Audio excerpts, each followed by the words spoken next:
What's going on, everybody? Josh Engleman here for Stokastic.com, back again with my NBA DFS contenders on DraftKings for Friday, April 18th. Final game of the play-in, final day of the play-in, rather. Hit that like button, subscribe to the channel, hit the notification bell so you know when everything goes live. Follow me on Twitter at Josh Engleman because I already posted the top 10 on DraftKings and FanDuel to my Twitter. You could have got it already. I still want you to watch this video, though. Don't get me wrong. A Twitter account is also where you'll get the update later tonight. I am live 6 p.m. on this YouTube channel breaking down these two games. You guys can get the updated top 10s on my Twitter just before I go live. Zach Edey on the outside looking in. Who will be my favorites, my top 5 plays for today? It's time to find out. First up at number 5, I'm looking at Dyson Daniels. He's point guard, shooting guard eligible, 6,900, projected for 15 points, 7 boards, 5 assists, and 4 stocks. You know he gets those steals. He's projected for 38 fantasy points. The goal is 45. We have him in the optimal lineup 44% of the time. He's going to play a ton, as much as he can really handle by taking on that sort of defensive load. I got him in for 37.5 minutes right now. I think he could play a couple more. And his task is going to be pretty simple. Stop Tyler Hero. They don't have many other things that are going to be difficult to do for Daniels. He has a sole focus today. Take Tyler Hero out of this game. So he's going to be looking for the stocks. I do think that mildly impacts his offensive ceiling, but I think his price tag, his MPE, and his playing time outweigh that quite a bit. So Dyson Daniels is looking really solid here, and I love the matchup for him. We're staying with Atlanta at number 4, and we're going to Caris Levert. Just incredible value. Played 29 minutes in the first game. I got him in for 29 again here today. Shooting guard, small forward eligible, 4,600. 13.5 points, 4 boards, 3.5 assists, almost 2 stocks, 27 fantasy points. The goal is 33. They need his creation. He's the only other real creator on this team that plays real minutes, and he's going to be out there as a second creator. It was looking like he was going to close in the first game, and I expect that to happen again here today. 55% optimal for Caris Levert. His price tag does not support his current role. I think that if we had another game soon, he'd be 5,100, 5,200, something like that. Not to mention, he has the best positional eligibility you could have. Everything is coming up Hawks here, and paying up for Trae Young seems like a really easy thing to do. He's just too cheap for what we've got going on today. I got him in for 40 minutes.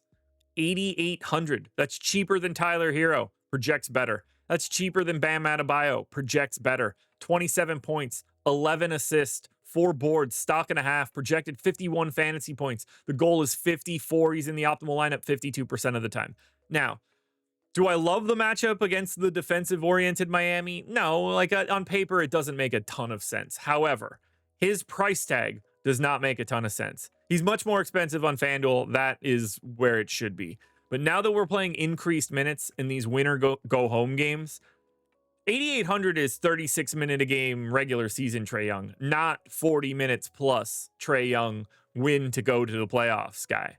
And that's the issue here. And that's why he's showing up third. That's why he's projecting better than Hero and Bam today, because Trae Young is going to soak it up, and he's a better per minute guy, and he's the only dude that can do anything for Atlanta. He is the linchpin of all of it. Gets him to number 3. Finally, we leave Atlanta. We head to Dallas, and we're getting Anthony Davis. Now, he is the premier pay-up option. He's the only guy with a 5-digit salary. He's 10K. He's power forward center eligible, 28 points, 12 boards, 5 assists, 4 stocks. He's projected for 60 fantasy points. The goal is 60. He's in the optimal lineup 60% of the time.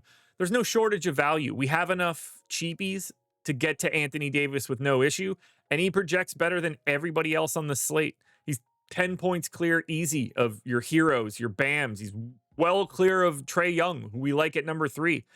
The raw point ceiling is what we're looking for here, and Dallas wants to win. If they don't, they go home, and they're already the pariahs of their city.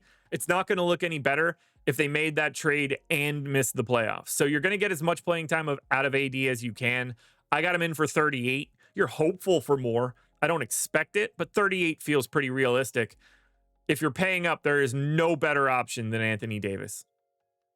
Your number one play for today is the number one play, and he could look even better by the time we get to lock. It's Scottie Pippen Jr. He ended up getting the start as the fifth starter in place of Jalen Wells in their first playing game. I thought it was going to be Vince Williams. It ended up being Pippen. So we got him in for 32 minutes today. Point guard eligible, 4,800, 12 points, 5 boards, 5 assists, 2.5 stocks. Projected for 30. The goal is 34. He's in the optimal lineup 62% of the time. He's not priced for the role. He's not priced to start. He's a really good per minute guy. You know, we're talking about like 0.95. That's going to work for this starting role. You know that they're going to want him out there to try to lock down any sort of defensive ability going on in the backcourt for Dallas, whoever that ends up being. Certainly wasn't certainly wasn't Spencer Dinwiddie in the first game. So the way we need to talk about Scottie Pippen is this. He looks like the number one play right now. That's with Ja Morant in. Ja Morant is questionable for this game. If Pippen ends up, or if Ja Morant ends up out, I'm stumbling through this so bad I should record it, but I'm not going to do it. If Morant ends up out, Pippen's going to play more and look better. So he's already the number one guy, and he would be the even better number one guy at that point in time. Scottie Pippen, number one contender.